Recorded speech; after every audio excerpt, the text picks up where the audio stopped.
The valve train is made up of all the parts that are associated with the opening and closing of the valves. The valve train controls the mechanical timing of these events. The camshaft, lifters, push rods, rocker arms, valve springs, and the valves themselves all make up the valve train. To take all this apart, we start with the rocker arm nuts. Some engines have rocker shafts that the rocker arms are mounted to. The entire shaft is usually unbolted and lifted off as one piece. There's one extremely important tip to know before you ever pull apart any pieces of the valve train.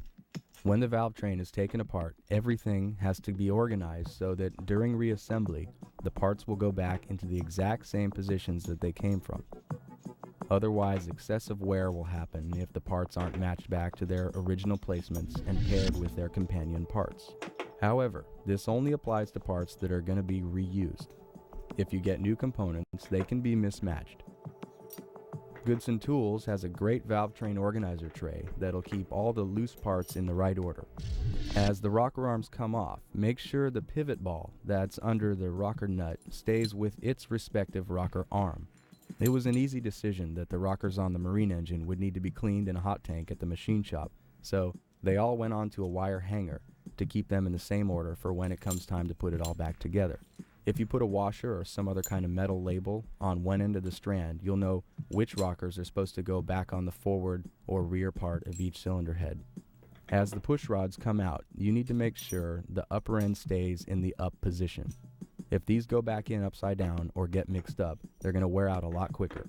When it comes time for lifters, Craftsman makes a nice pick set that makes pulling clean lifters out a lot easier. You could also use a small flathead screwdriver. On the marine engine, we had to do a little surgery. Considering that most rebuilds require replacement of the lifters and camshaft, all the lifters that we could find on this motor went in the trash.